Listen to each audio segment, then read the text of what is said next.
the demons that that you have within you? How do you wake up to the sense that, oh, this is beginning to plague me, I'm beginning to feel depressed?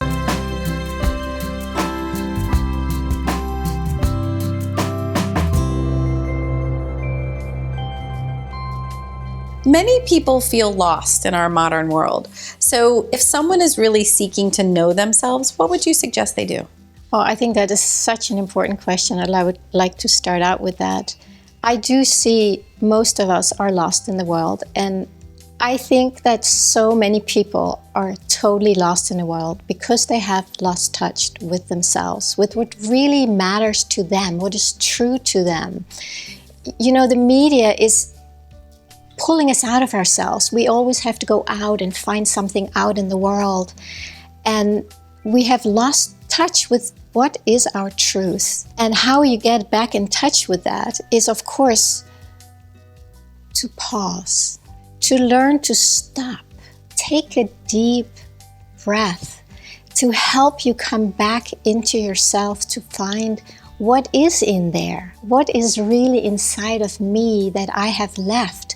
And because I left it here, I go out in the world looking for it, hoping I'm going to find something that I'm denying inside of myself. And it doesn't work. It cannot work, because in reality, when you start going back inside of yourself, you start getting in touch with what's true, you find out you actually are already whole. So by denying something, it's like if you see yourself as a piece of paper and you tear off a part, because you don't like it about yourself, put it away, you walk out in the world not feeling whole.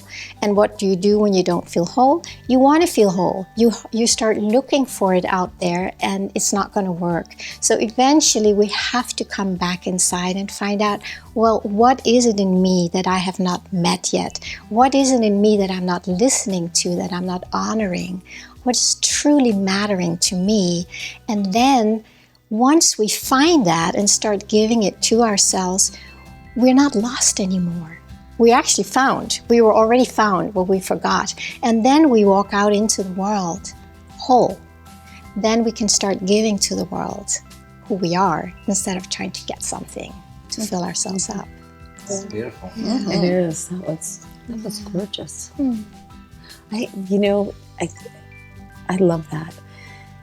What more can you say? No, inside there's, it's also finding what is good and right and true for you as you go out, because sometimes you know it's there, and you step out and you just don't know things are coming at you.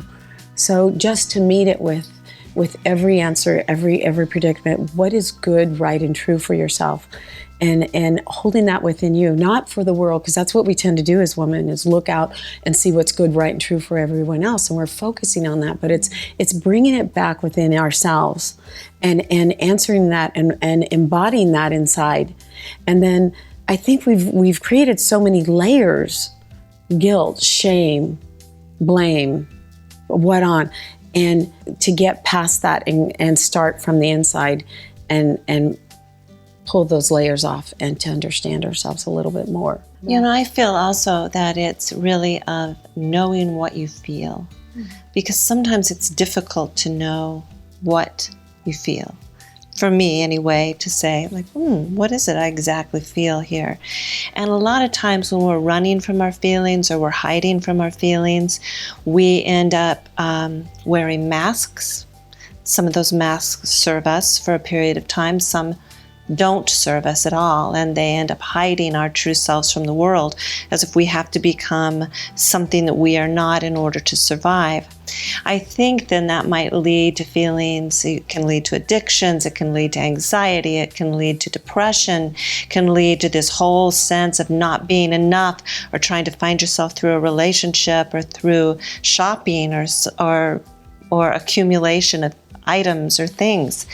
And so I think a lot of it is looking at the demons that you have within you. How do you wake up to the sense that, oh, this is beginning to plague me, I'm beginning to feel depressed, I have anxious feelings, instead of shoving them down, letting them come up and feeling those feelings. You need to find someone to work with during those difficult times, a professional, a mentor, even talking to a friend to begin to become aware of those things that get in the way of knowing who you are.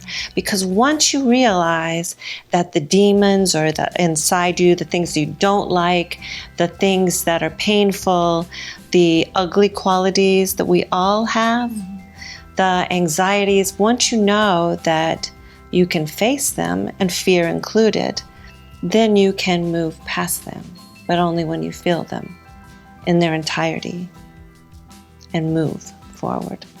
You know, when I hear this question, I think about finding yourself. I only look on my own journey. I think that people in their 20s are particularly in that journey.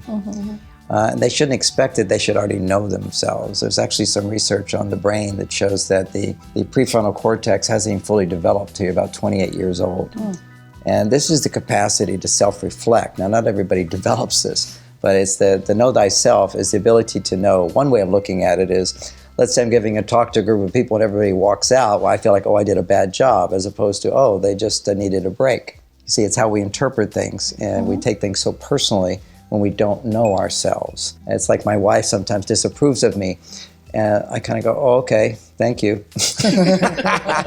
Sometimes she's very disappointed that I don't feel bad, but I don't feel bad if I do something little. I just can't feel bad about little mistakes. So clearly knowing yourself is something we all need some training on. It doesn't sound like it comes intuitively to us, but it sounds like with some skills, learning to be curious about yourself, what makes you happy, where your feelings are, you'll get to the heart of what's going on, and then you can blossom.